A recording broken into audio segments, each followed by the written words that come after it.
દોસ્તો, જરા વિચારો, જો આજે તમારી સામે આ સત્ય ખોલીને મૂકી દેવામાં આવે કે તમારી બધી જ અસફળતાઓ, તમારી બધી જ નિરાશાઓ અને તમારી તૂટેલી આશાઓ પાછળ માત્ર ને માત્ર તમારું નવરા બેસી રહેવું જ જવાબદાર છે, તો શું તમે માનશો?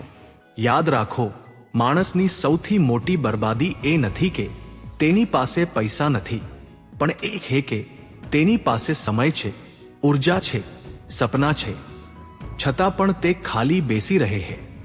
ખાલી બેસી રહેવું એટલે ધીમે ધીમે પોતાની જ કબર ખોદવી. ખાલી બેસી રહેવું એટલે સપનાઓનો શ્વાસ રૂંધી નાખવો. ખાલી બેસી રહેવું એટલે પોતાને બીજાના ગુલામ બનાવી દેવા. અને આજે હું તમને જણાવીશ કે કેમ આચાર્ય ચાણક્યએ કહ્યું હતું કે જે વ્યક્તિ પોતાના સમયનો સાચો ઉપયોગ નથી કરતો, તેના હાથમાંથી ભાગ્ય પણ સરકી જાય છે. દોસ્તો, સફળતા કોઈ પત્તાની રમત નથી કે ક્યારેય પણ ઉડીને તમારી જોડીમાં આવી પડે. સફળતા એક વિજ્ઞાન છે અને વિજ્ઞાનના પોતાના નિયમો હોય છે.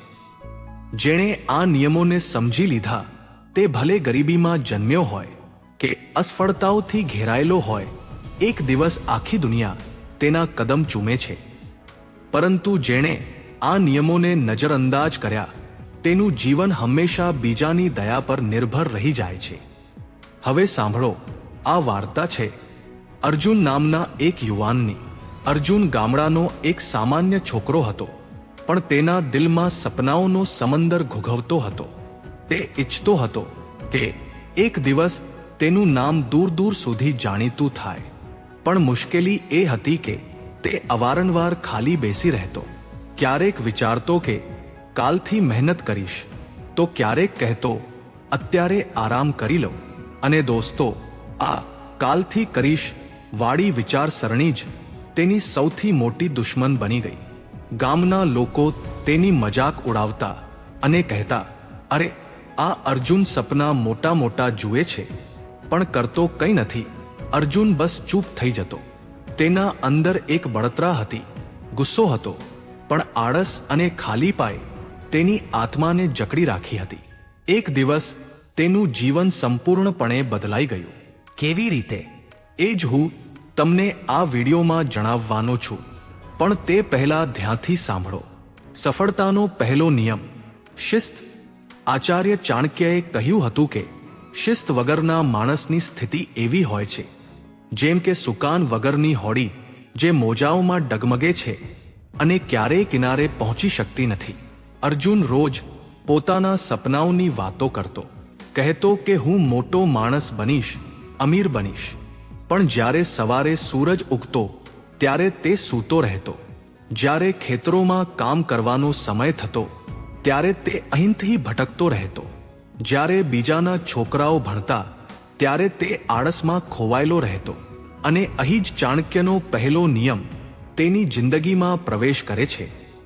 અર્જુન એક દિવસ તક્ષશિલા વિશ્વવિદ્યાલય પહોંચ્યો, જ્યાં આચાર્ય ચાણક્ય પોતાના શિષ્યોને શિક્ષણ આપી રહ્યા હતા. તે તેમના ચરણોમાં પડીને બોલ્યો, ગુરુદેવ, હું સફળ થવા માંગુ છું, પણ આળસ અને ભટકાવ મને રોકી દે છે. કૃપા કરીને મારું માર્ગદર્શન કરો. ચાણક્યએ ગંભીર અવાજે કહ્યું, બાળક, સૌથી પહેલા શિસ્ત શીખ. શિસ્તનો અર્થ માત્ર સવારે વહેલા ઉઠવું કે સમયસર કામ કરવું એટલો જ નથી. શિસ્તનો સાચો અર્થ છે પોતાના મન પર નિયંત્રણ.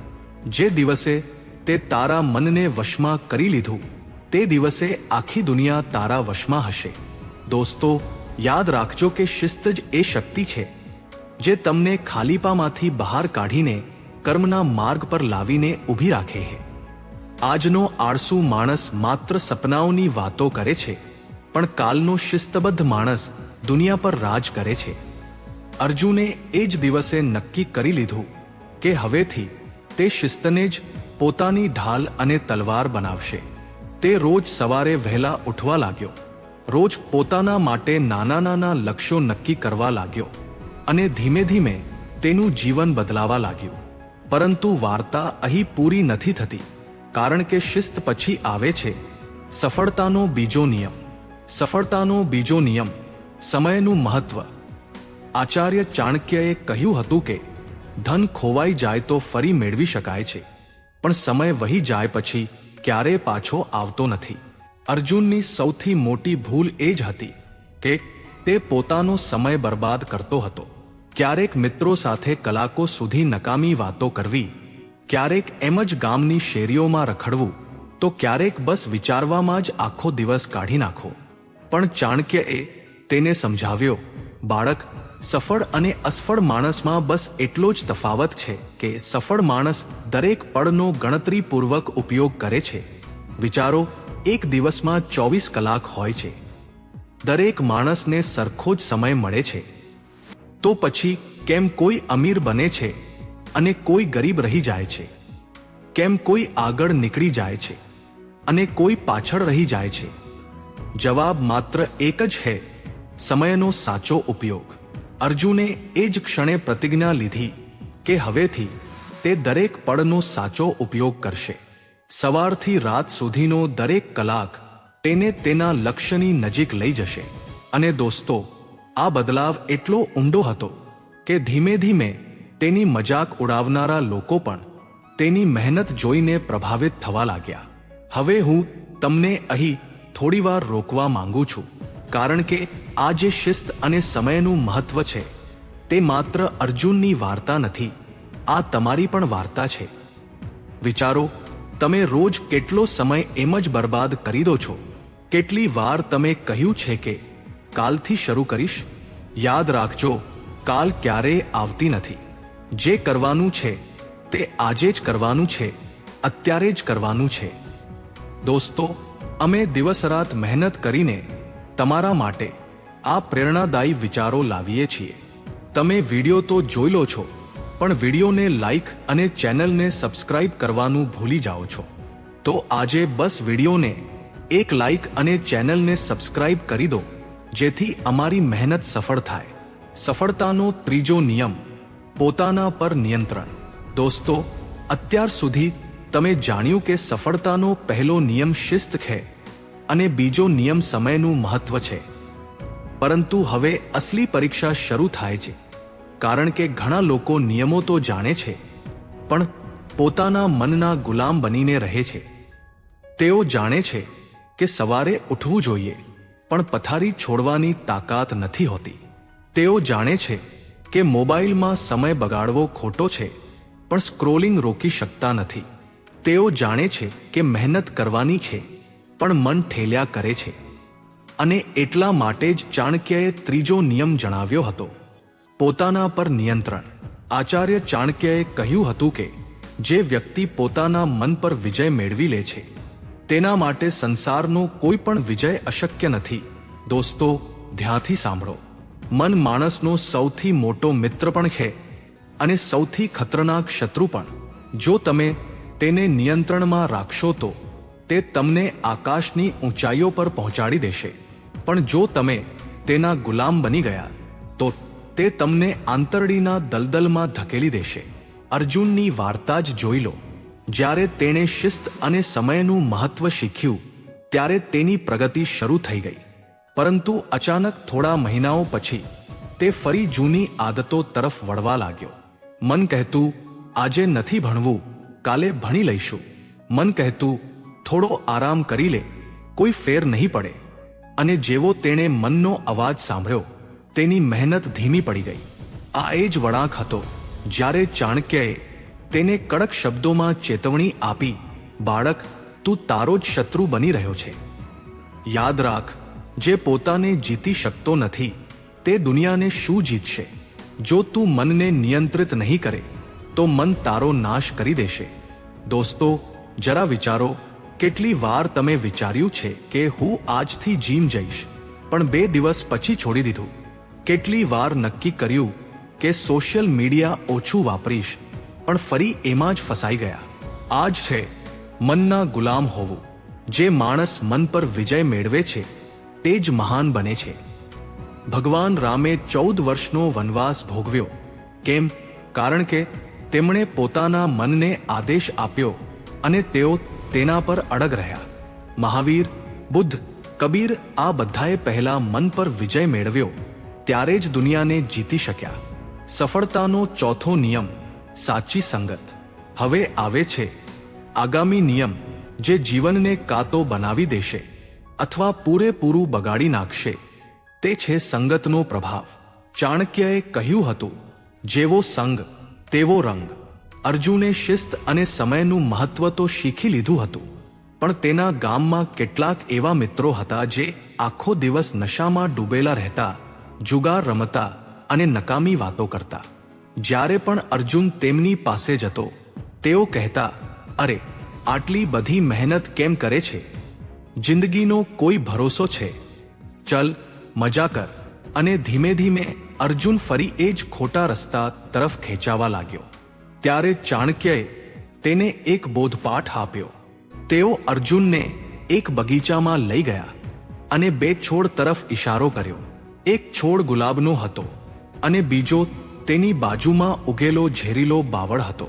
ચાણક્યએ કહ્યું, જો ગુલાબનો છોડ આ બાવળ સાથે રહેશે તો તેની સુગંધ નાશ પામશે અને તેમાં કાંટા ભરાઈ જશે. પરંતુ જો આ જ ગુલાબ સારા છોડ વચ્ચે રહેશે તો તે વધુ સુંદર અને સુગંધિત બનશે. આ જ નિયમ માણસને પણ લાગુ પડે છે. જો તારા મિત્રો નકામા, આળસુ અને ખરાબ વિચારો વાળા હશે તો તું ગમે એટલો હોશિયાર હોઈશ, તારું પતન નક્કી છે. દોસ્તો, જરા તમારી આસપાસ જુઓ. તમે કોની સાથે ઉઠો બેસો છો? શું એ લોકો તમને પ્રેરણા આપે છે કે પછી નીચે ખેંચે છે? શું તેઓ તમારા સપનાઓને સપોર્ટ કરે છે કે તેની મજાક ઉડાવે છે? યાદ રાખજો, ખોટી સંગત સોનાને પણ માટી બનાવી દે છે અને સાચી સંગત માટીને પણ સોનું બનાવી દે છે. સફળતાનો પાંચમો નિયમ, કઠોર પરિશ્રમ. દોસ્તો, હવે આવે છે એ નિયમ જેના વગર બાકીના બધા નિયમો નકામા છે. તે છે કઠોર પરિશ્રમ. આજકાલ ઘણા લોકો શોર્ટકટ શોધે છે. કહે છે કે બસ કોઈ જાદુ થઈ જાય, કોઈ શોર્ટ ટ્રીક મળી જાય અને હું સફળ થઈ જાઉં. પણ આ વિચાર જ સૌથી મોટી મૂર્ખામી છે.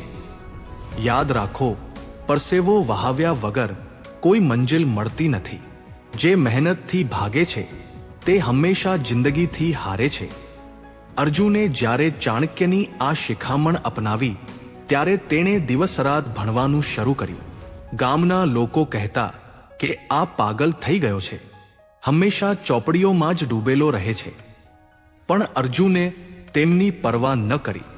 તે જાણતો હતો કે આ કઠોર પરિશ્રમ જ તેને ત્યાં લઈ જશે જ્યાં બાકીના લોકો ક્યારેય પહોંચી પણ નહીં શકે.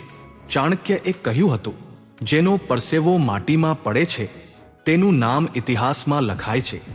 દોસ્તો, હું તમને કડક શબ્દોમાં કહીશ, જો તમે મહેનતથી ભાગી રહ્યા છો તો તમે તમારી જાતને ખેતરી રહ્યા છો. તમે ઈચ્છો છો કે પરસેવો વહાવ્યા વગર, સંઘર્ષ કર્યા વગર જિંદગી તમને બધું થાળીમાં પીરસી દે, પણ એવું ક્યારેય નહીં થાય. જિંદગીનો નિયમ સાફ છે, જેટલી મહેનત તેટલું ફળ. જો તમે મહેનત નહીં કરો તો તમારી જગ્યાએ કોઈ બીજું મહેનત કરીને તમારું સપનું છીનવી લેશે. તો અત્યાર સુધી તમે 5 નિયમો જાણી લીધા. દોસ્તો, આ 5 નિયમો માણસના જીવનનો પાયો મજબૂત કરે છે. જો આ પાયો મજબૂત હશે તો બાકીના જીવનનો મહેલ આપોઆપ બની જશે. હવે આગળ તમને ખબર પડવાની છે સફળતાના 6થા અને 7મા નિયમ વિશે, જે એટલા નિર્ણાયક છે કે જો તમે તેને નહીં અપનાવો તો તમે અડધી જિંદગી મહેનત કરીને પણ અધૂરા રહી જશો. સફળતાનો 6થો નિયમ, લક્ષ્યની સ્પષ્ટતા. દોસ્તો, ચાણક્યએ કહ્યું હતું કે લક્ષ્ય વગરનો માણસ એવો છે જેમ કે દિશા વગરનું તીર, તે ક્યારેય નિશાના પર લાગતું નથી. વિચારો, કેટલાય લોકો આખી જિંદગી મહેનત કરતા રહે છે, દોડતા રહે છે, પણ અંતે ખાલી હાથે રહી જાય છે. કારણ કે તેમને ખબર જ નથી હોતી કે તેઓ કઈ તરફ દોડી રહ્યા છે. અર્જુન પણ આ જ જાળમાં ફસાયેલો હતો. તેણે મહેનત કરવાનું શરૂ તો કરી દીધું હતું, પણ કોના માટે? કઈ મંજિલ માટે? ક્યારેક તે કહેતો રાજા બનવું છે, ક્યારેક કહેતો ધન કમાવવું છે, તો ક્યારેક વિચારતો વિદ્વાન બનવું છે. મનમાં 100 સપના હતા, પણ કોઈ એક નક્કી નહોતું. અને આ જ ભૂલ મોટા ભાગના લોકો કરે છે. તેઓ કહે છે કે કંઈક મોટું કરવું છે, પણ મોટું શું? સફળ થવું છે, પણ શેમાં સફળ થવું છે? જવાબ સાફ નથી હોતો. યાદ રાખજો દોસ્તો, લક્ષ્ય ધૂંધળું હોય તો મહેનત ક્યારેય રંગ લાવતી નથી. લક્ષ્ય સાફ હોય તો અડધી જીત પહેલા જ થઈ જાય છે. ચાણક્યએ અર્જુનને એક દિવસ બોલાવીને એક અનોખી પરીક્ષા લીધી. તેમણે ઝાડની ડાળી પર એક પક્ષી બેસાડ્યું અને અર્જુન તથા અન્ય શિષ્યોને કહ્યું, આ પક્ષીની આંખ પર નિશાન લગાવો. બધા શિષ્યો તૈયાર થયા. ચાણક્યએ પૂછ્યું, તમને શું દેખાઈ રહ્યું છે? પહેલા શિષ્યએ કહ્યું, મને પક્ષી, ડાળી, પાંદડા અને આકાશ બધું જ દેખાય છે. બીજાએ કહ્યું, મને આખું ઝાડ અને પક્ષી દેખાય છે. પરંતુ જ્યારે અર્જુનનો વારો આવ્યો ત્યારે તેણે કહ્યું, મને માત્ર પક્ષીની આંખ જ દેખાઈ રહી છે. અને તેનું તીર બરાબર નિશાના પર લાગ્યું. ચાણક્યએ કહ્યું, આ જ સફળતાનો સાચો નિયમ છે. જ્યાં સુધી તમને માત્ર તમારું લક્ષ્ય નહીં દેખાય અને બાકીનું બધું ધૂંધળું નહીં થઈ જાય, ત્યાં સુધી સફળતા તમારા હાથમાં નહીં આવે. દોસ્તો, હવે તમે તમારી જાતને સવાલ પૂછો, શું તમારું લક્ષ્ય એટલું જ સાફ છે જેટલી પક્ષીની આંખ? સફળતાનો 7મો નિયમ, ધૈર્ય અને નિરંતરતા. દોસ્તો, હવે આવે છે એ નિયમ જેને મોટા ભાગના લોકો નજરઅંદાજ કરી દે છે, અને એ જ તેમની સૌથી મોટી ભૂલ બને છે. તે છે ધીરજ અને નિરંતરતા. ચાણક્યએ કહ્યું હતું કે ઉતાવળે કરવામાં આવેલું કામ અવારનવાર નિષ્ફળ જાય છે, પરંતુ જે ધીરજપૂર્વક અને નિરંતર પ્રયાસ કરે છે તે અંતે વિજય મેળવે છે. આજની સૌથી મોટી બીમારી એ છે કે લોકો અધીરા થઈ ગયા છે. તેઓ ઈચ્છે છે કે આજે મહેનત શરૂ કરે અને કાલથી પરિણામ મળી જાય. જો જલ્દી રિઝલ્ટ ન મળે તો તેઓ હિંમત હારી જાય છે, રસ્તો બદલી નાખે છે. પણ યાદ રાખો, સફળતા એક બીજ જેવી છે. બીજ વાવ્યા પછી તમારે તેને પાણી આપવું પડે છે, ખાતર નાખવું પડે છે, તડકો સહન કરવો પડે છે. પછી ધીમે ધીમે અંકુર ફૂટે છે, છોડ બને છે અને વર્ષો પછી એક ઘટાદાર વૃક્ષ ઊભું થાય છે. અર્જુન પણ આ જ ભૂલ કરતો હતો. તે મહેનત કરતો પણ જલ્દી પરિણામ ઈચ્છતો. જ્યારે તરત બદલાવ ન દેખાતો ત્યારે તે નિરાશ થઈ જતો. ત્યારે ચાણક્ય તેને નદી કિનારે લઈ ગયા અને બોલ્યા, જો આ નદીને આનું એક એક ટીપું મળીને પથ્થરને પણ કાપી નાખે છે, જો આ વચ્ચે જ રોકાઈ જાય તો ક્યારેય રસ્તો નહીં બનાવી શકે. આની નિરંતરતાએ જ અશક્યને પણ શક્ય બનાવી દીધું. અર્જુનની અસલી લડાઈ અને વિજય.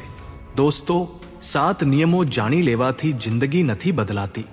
અસલી જંગ ત્યારે શરૂ થાય છે જ્યારે આ નિયમોને રોજ દરેક શ્વાસમાં ઉતારવા પડે છે. અર્જુન સામે પણ આવી જ પરીક્ષા આવી. ચાણક્યએ તેને એકલો મોકલી દીધો. અર્જુન ગામ છોડીને શહેરમાં આવ્યો. ખિસ્સામાં એક સિક્કો નહોતો, ખાવા માટે રોટલી નહોતી. તેણે મજૂરી શરૂ કરી. દિવસભર પથ્થરો ઉપાડતો અને રાત્રે થાકીને પડી જતો. ત્યારે જ તેને પહેલો નિયમ યાદ આવ્યો, શિસ્ત.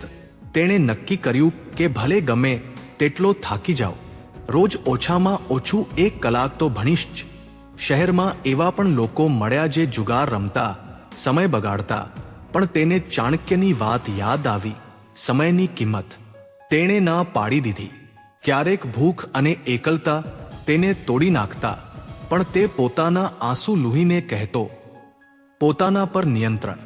એક અમીર વેપારીએ તેને નોકરી આપી, પણ ત્યાં અપ્રમાણિકતા ચાલતી હતી.